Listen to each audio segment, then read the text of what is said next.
So these are the two different types of inflatable G-tubes. On the left we have the mini, and on the right is the Mickey. These are both the same size, and Averie's going to turn it so that we can actually see.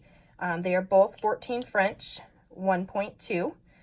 You'll see if you look at the from the side view, you can tell one definitely sits up higher on the outside than the other. So if you could turn them to the side, Averie, you can see there's quite a bit of difference in size between the mini and the Mickey.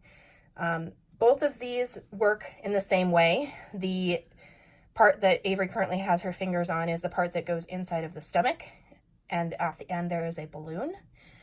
And then the part that is at the top there actually sits on the outside of the stomach, and that's what you connect to do feedings. Both of these hold the same amount of water. 4 milliliters is the number. And you can see that on the balloon inflation valve on the mini especially. You can see where it says 4 milliliters. Turn it this way a little. There we go. So Averie, if you want to go ahead and put 4 milliliters of air in each one of them. So what we do is that blue piece in the middle is just to keep it straight when you go to insert it. But when you do fill them up, you want to put 4 milliliters. Typically you do water. We're just going to do air right now since we're not actually putting it in. You go ahead and push that on the end. You push the air in, and you can see that little balloon inflates, and that's what keeps it inside the stomach. When you go to take it off, you want to make sure you keep your thumb on the back part of the syringe, because if you don't, the water will actually, that's in the balloon, will actually push itself back out. You want to go ahead and fill the other one too, kid? Okay, I'm struggling.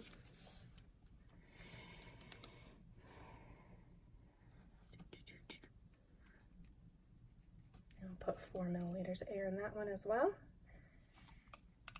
And pull it off. Now we can kind of compare the balloons. The balloons are a little different, so you can see with the mini, it looks more like a donut shape. It's more flat and round. And with the Mickey, it's kind of more of an oval shape. Pumpkin, Averie says. Avocado. I don't know. It's an avocado shaped balloon. So there's definitely reasons why one might work better than the other for your kid or your adult. It's really depends on what it is. We use the mini. It is nicer for us because it lays lower, closer to the stomach. It's lower profile. And we had a lot of leaking issues with the Mickey because it just was not sitting as close to the skin or to the balloon.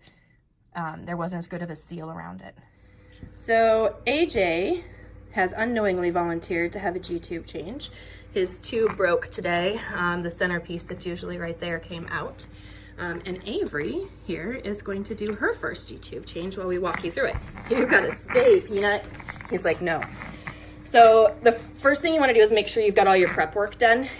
So I have the new G-tube here ready to go with the blue obturator basically, and I don't know, there's a fancy name for it, but the blue thing in it to keep it stiff. It's sitting in a thing of lube, and we have 4 milliliters of water in a syringe. We always keep at least a couple syringes around so you can pull the old water out in one. My finger. Yeah, that's okay. It won't hurt anything. It's just basically water. Okay. Wipe it off on the mat. But you want to keep the I like to keep an old one around so you can pull the old water out with one syringe and put the new one in and just get new water every time, so you're not putting the old water back in. Yeah. Are you ready, AJ? Disgusting. You ready? You say ready? Ready? Oh, and make sure you've got some gauze around because you just never know. Comes out. Thankfully, it's been a while since he's had anything, so hopefully we'll be good. I just stuck my finger in the then. That's okay. All right, so Averie's gonna hold the button in and put the syringe on the end, and then she's gonna pull the water out. Good job. All the way out. It should come out to 4. Okay, and then you can take the syringe off once you get all the way out.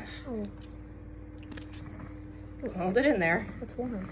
Well, yeah, it just came out of his belly. You only got 3 out, so should we double check and make sure that you got it all? It did. He must have only had 3 in there. Sometimes it just goes down. Okay, so the next thing you're gonna do is she has that one ready in the other hand. I'm scared. She's scared, but it's really not that bad. So you're just gonna take that one out. I'm scared. Pop. Oh, yep. Shoot. Yep, and wipe it off. Good job. Push that one in. There you go. He doesn't mind. He's just laughing. Fill it with the water. Fill it with the water. Take the syringe off. Oh, make sure, leave the blue thing, that's fine. Make sure you keep your thumb on the end because sometimes that water will push the syringe back, like the water back in. Well, it didn't. So go ahead and pull it. I can't. Stop. Is it too tight for you? Yeah. sorry, Bubba. I can't do it with my left hand either. Wait, I don't have to hold it. No, you don't have to hold it anymore. It's in. That's why. That's why I was having trouble. I'm sorry. And then So, you take... yeah, if the hardest part is actually taking the syringe off the end, you're in good shape. So you take the little blue thing out from the center, and there you go, you're good to go. Make sure that it turns. Then you want to hook a G-tube up to it and just kind of make sure that you're actually getting stomach contents back. But it's all done. How was that? Did you get a new G-tube? Did Sissy do it? Yeah. Did you tell her good work? Say good work. Yeah. I don't know what he's saying right now. He was saying good work, but he got distracted by water. Okay. Good job, Avery. We'll clean that up and put a new G-tube cover on it. You want to see how disgusting the old Yeah, one they is? get pretty gross. They turn yellow from meds that are and stuff that's in the stomach. I know, he's ready to go to school. Okay.